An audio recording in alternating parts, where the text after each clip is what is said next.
السلام عليكم ورحمة الله وبركاته، اخواتي وحبايبي، عاملين ايه؟ يا رب تكونوا بخير وفي احسن حال. النهارده هنبدأ مع بعض يوم جديد وفيديو جديد، اتمنى ان هو يعجبكم. بس قبل ما نبدأ نقول بسم الله والصلاة والسلام على اشرف خلق الله. فيديو النهارده سهل وبسيط، هنعمل مع بعض خلطة بسيطة كده وسهلة لتلميع الاستانلس. هنشوف هنلمع الحوض الاستانلس ازاي. تعالوا مع بعض نشوف هنعمل ايه في الفيديو مع بعض ونشوف المقادير. بس اتمنى منكم اللي داخل القناة شير ولايك وسبسكرايب للقناة. تعالوا بقى هنا اقول لكم هنشيل الاصفرار اللي في الحوض ده ازاي. شايفين النقط الصفرا دي بتبقى بعد ما انت بتغسلي المواعين من السلك او من حاجه بتعمل الصفار ده.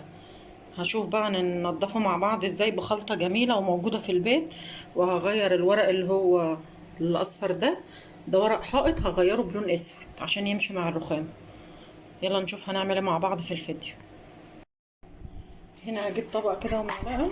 معايا حوالي، دول ب30 جنيه، بتجيبهم من العطار، حوالي 4 أو 5 معالق كربونات على حسب الخلطة والمكان اللي انت هتعمليه. وهنا اي سائل مواعين.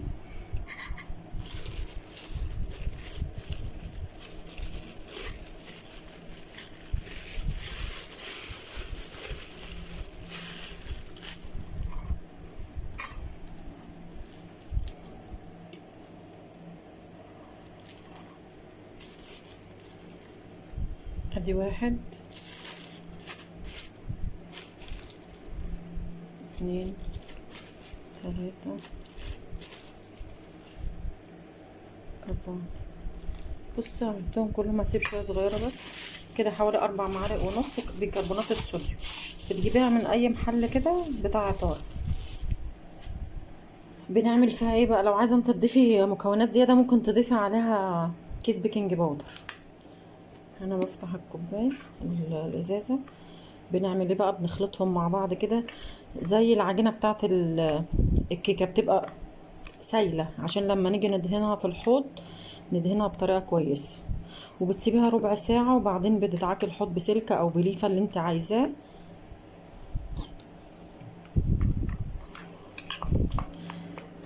احنا هنا بنسيب الخلطه كده سايله معانا عشان نفردها بكل سهوله.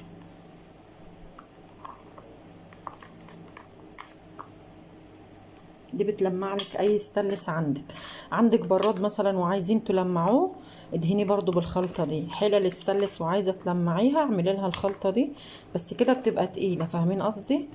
لا احنا الصابون مش ليه مقدار معين، ممكن تاخد كوبايه، ممكن كوبايه الا ربع، على حسب فككان الخلطه معاكي. انا عايزاها خلطه سايله كده، مش عايزاها تخينه كده، لا تبقى سايله. لسه برضو عايزه شويه كمان.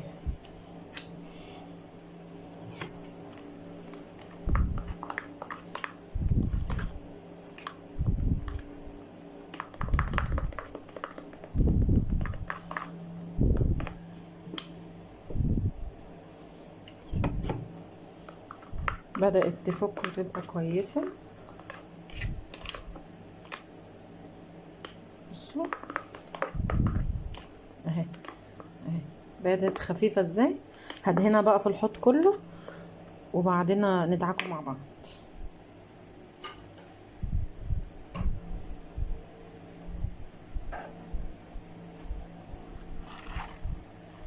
بصوا الصفار اللي هنا ده، امسكه بايدي كده. الخلطة بندهنها وبنسيبها ربع ساعة او تلت ساعة وبعدين نرجع تاني ندعكها.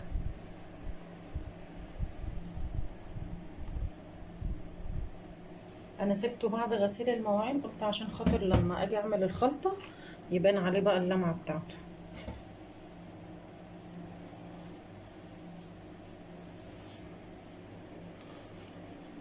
ندهن الجناب بالشكل ده والاحرف بتاعته.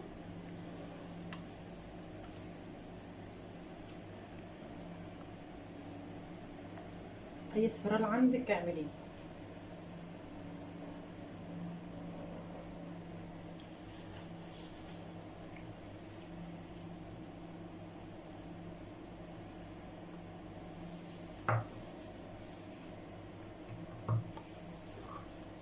بتخلي معاكي الاستانلس لمع وجميل. بس اهم حاجه زي ما وريتكم تكون الخلطه سايله كده، تعرفي تفرديها بايديكي، ما تبقاش جابسه معاكي عشان خاطر تتفرد بكل سهوله. اصل لو الخلطه جابسه معاكي هتتكون في حته واحده، مش هتعرفوا تفردوها.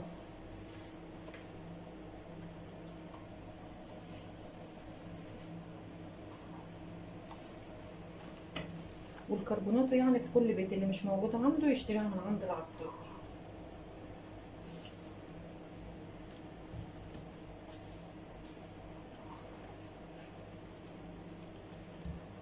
كده الحنفيه برضو دهنتها معاكم بالشكل ده، وهنغير مع بعض الورق اللي ورا ده.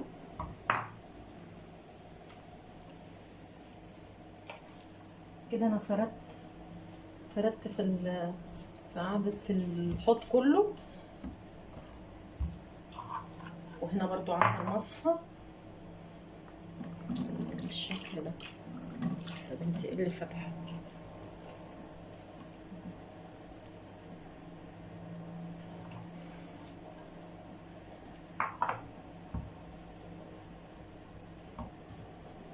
معلش بقى الحنفيه اتفتحت غصب عني.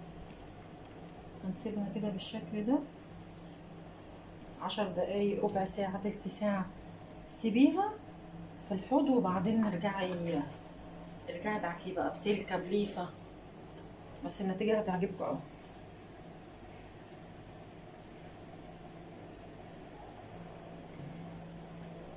كده خلصته بالشكل ده. هسيبه بقى لحد يعني شويه كده، وبعدين هاجي ادعكه معاكم. بصوا يا جماعه، كده سبت الحوض كده ربع ساعه اهو، والحنفيه هندعكهم بقى مع بعض. سواء انت عايزه ليفه سلكه ممكن تعملوها بدي، لو انتوا مثلا مش عايزين تعملوا بالسلكه، خايفين على ايديكم ولا حاجه، اعملوا بليفه زي دي، عشان في ناس ما بتحبش تدعك بسلك المواعين. ابلها بس كده ثواني عشان مش همشي الخليط قبل ما ادعك. ابل السلكه عشان خاطر ما تبقاش ناشفه. نمسك بقى من هنا كده،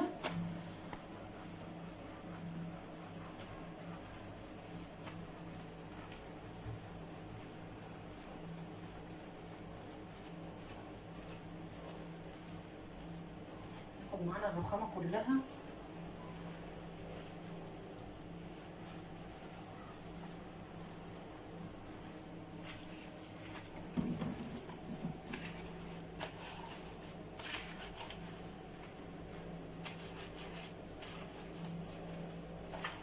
لو عندك براد شاي بقى ستانلس او حلل ستانلس وعايزه تلمعيها، اعمليها بالطريقه دي.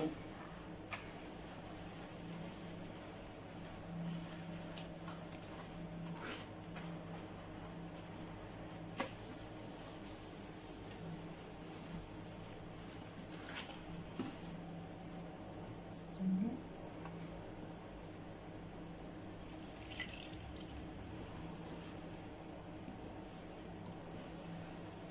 عشان نكمل بالرخامه التانيه، مش يبقى حرام.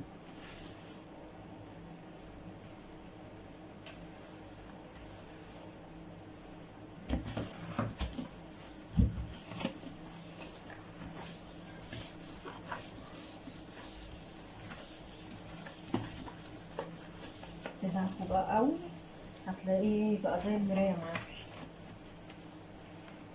هكمل بقى دعك براحتي واوريهولكوا وانا جايه اشطفه، مش هشطفه من غيركم يعني، متخافوش. هسحب بقى هنا السائل الصابون اللي انا غسلت بيه كده، وبعدين بقى نشطف الحوض ونشوفه مع بعض، عشان اقص اللزق واعمل الرخامه اللي ورا الحوض.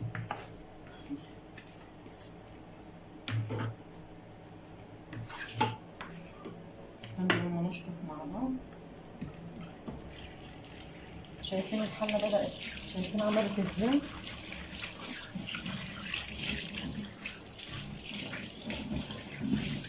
شايفين اللمعه بتاعته حلوه ازاي؟ وكمان ينفع تغسلوا بيها، نسيت اقول لكم، يعني لو عندك فرشه زي دي كده ينفع تعملوا بها الكوتشيات البيضه بتاعت الولاد.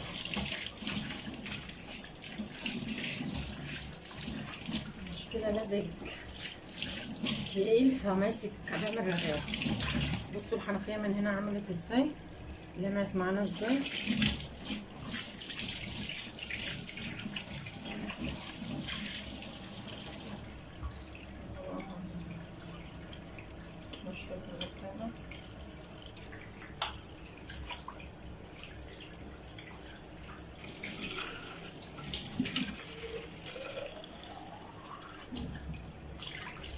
يا جماعه الخليط هيعجبكم قوي في الغسيل.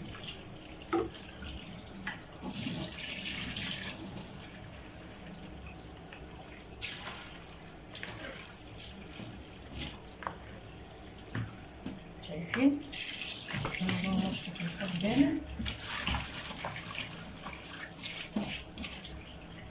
هو اصلا الفرق ده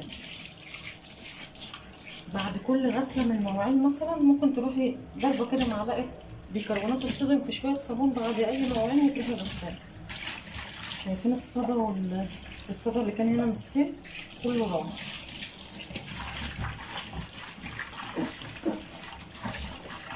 بس هشطفه كويس عشان يبان لكم.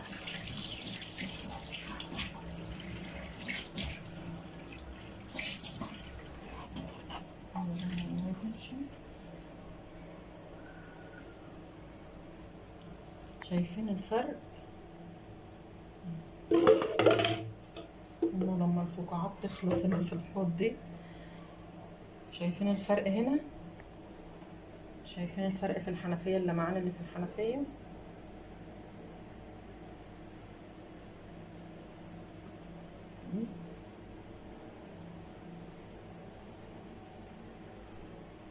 بصوا فرقت كتير.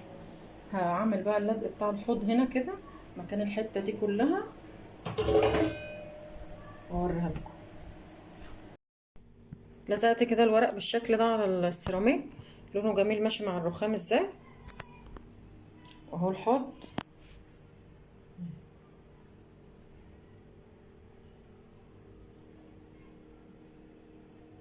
شايفين بقى حلو ازاي.